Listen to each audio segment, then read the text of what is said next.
Hello guys, my name is Anna and I vlog daily from Ukraine since the start of brutal Russian invasion. And many of you in your comments tell me that Ukraine has become the greatest geographical discovery of the 21st century. Of course, it's bad that the reason for this discovery was Russian war against Ukraine. But still, there are so many beautiful things that I want to introduce you, and so far it is dangerous to travel to Ukraine, so watch our Discover Ukraine series. And today I want to introduce you to some interesting facts from Ukrainian geography.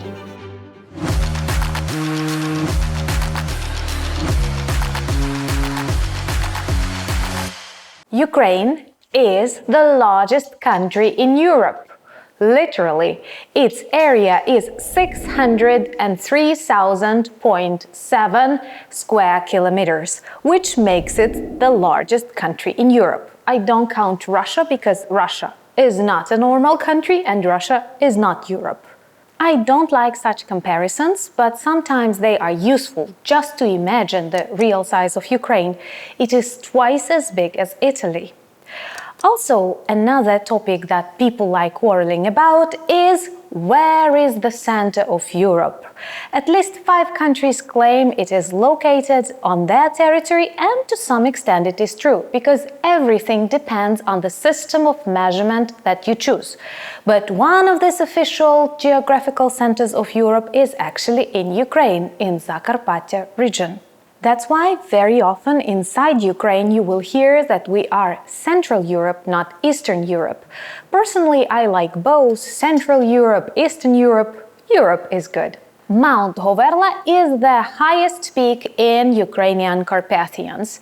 It is 2,061 meters high and a very popular tourist destination. I actually have one personal story with Hoverla that I am not ready to share, I guess. What's the story?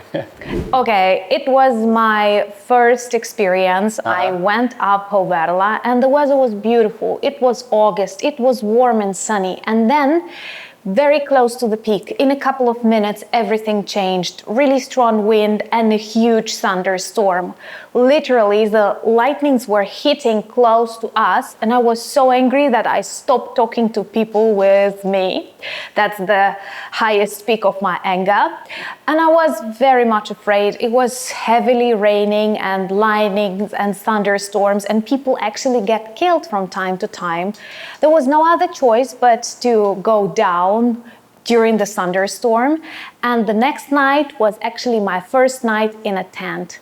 So you can imagine how I spent this night, and perhaps it was my last night in the tent, which actually explains a lot. A very funny story. Thank you.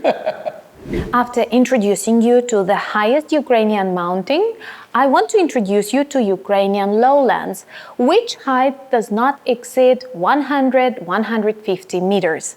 They are located in the northern and western part of Ukraine, and those of you who follow me, by the way, if you don't subscribe, so those of you who follow me know that I come from Volyn region, part of which is actually Polisia. Polisia is very swampy, mystical, and to some extent protects us from Belarus because it continues on their territory and is not easy for military technique, for example, to pass. Polisia has lots of rivers, lots of lakes, and sometimes it seems that water is everywhere. Some parts of the forests get really swampy, there are lots of berries, mushrooms, and legends. I greatly advise you this place after we win because it resembles some ancient Kiev Rus legends. The largest Ukrainian river is Dnipro. By the way, we have a very interesting video about it. It is the 3rd largest river in Europe after Volga and the Danube, and its basin covers 65% of Ukraine. And now the lakes. The largest Ukrainian lake is Lake Yalpugh, located in Odessa region. It is 39 kilometers long and 5 kilometers wide, but pretty shallow. Its average depth is 5 to 2 meters. And my favorite lake in the world is Svitis, and it is also the deepest lake in Ukraine.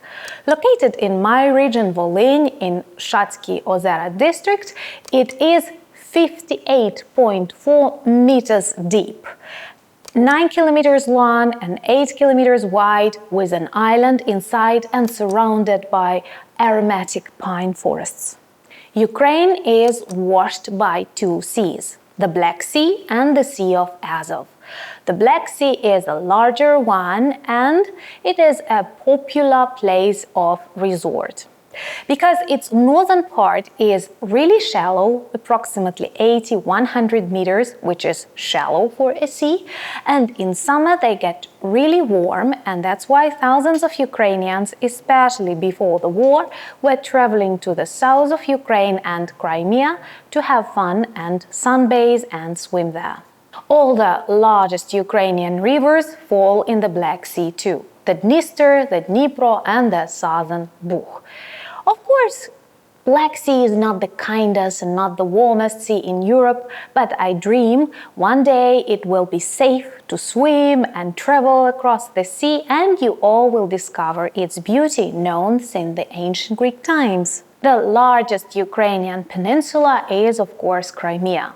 And Crimea is Ukraine.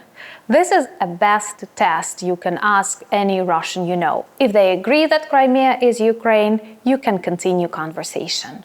Crimea is the only territory of my country that boasts subtropical climate, and it's perfect for vineyards, not for orc military bases.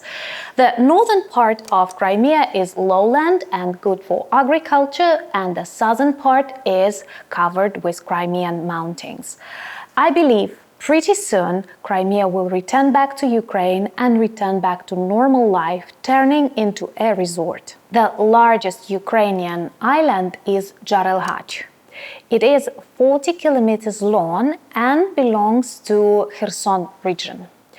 It is known all over the world for its beautiful nature and unique fauna. Unfortunately, these territories are still occupied by Russia, and they demonstrate their true terrorist character. In spring 2023, Russian troops decided to cover the crossing to the island with sand, turning unique natural reserve into a military training grounds. And of course, this led to a tragedy. In August 2023, much of its protected area was on fire, destroying 1,500 hectares of protected area. The most remote, but at the same time perhaps the most famous Ukrainian island is the Snake Island, Ostrov Zmiyiny. It is 120 kilometers from Odessa, located in the northwestern part of the Black Sea. And it became extremely famous at the beginning of brutal Russian invasion in 2022. Snake Island became a symbol of Ukrainian resilience when on February 24, 2022, two Russian warships came close to the island and demanded that Ukrainian guards give up. And they answered with a world-famous phrase, and please forgive, I will pronounce it right now. Russian warship, go fuck yourself. But the history of the Snake Island is interesting beyond this event. According to Pliny the Eldest, the ancient Greek hero Achilles was buried here, and the island was created by Poseidon for Achilles and Helena to live there. What is even more symbolic, among the ancient ruins on the island, inscriptions were found glorifying people who protected it from pirates. The history repeats itself. As Ukraine is really big, it is very diverse. And yes, we have a desert in Ukraine, actually the largest desert in Europe, known as Oleshki Sands or Oleshkivsky Piski. This is a very beautiful, unusual territory covered with sand dunes, and unfortunately, this territory is still under occupation.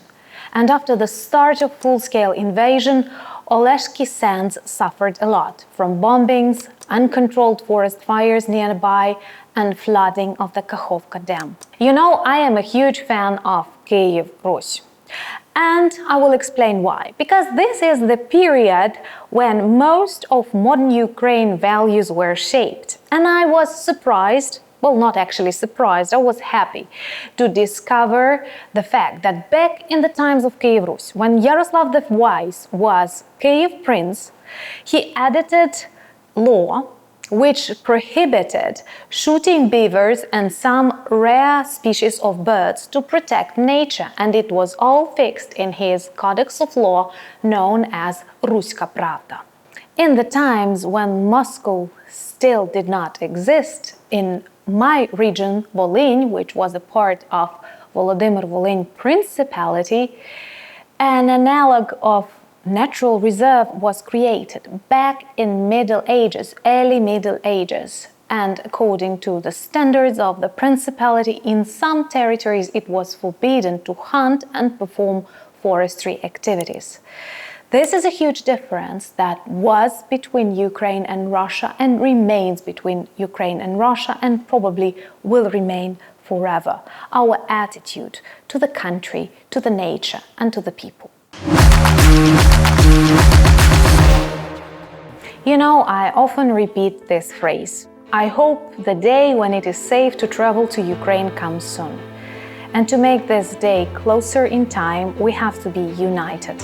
Russia is a terrorist state and must be defeated. And Ukraine is a beautiful country that I hope will be discovered by many of you. And so far, subscribe to Anna from Ukraine to follow the updates and discover the country.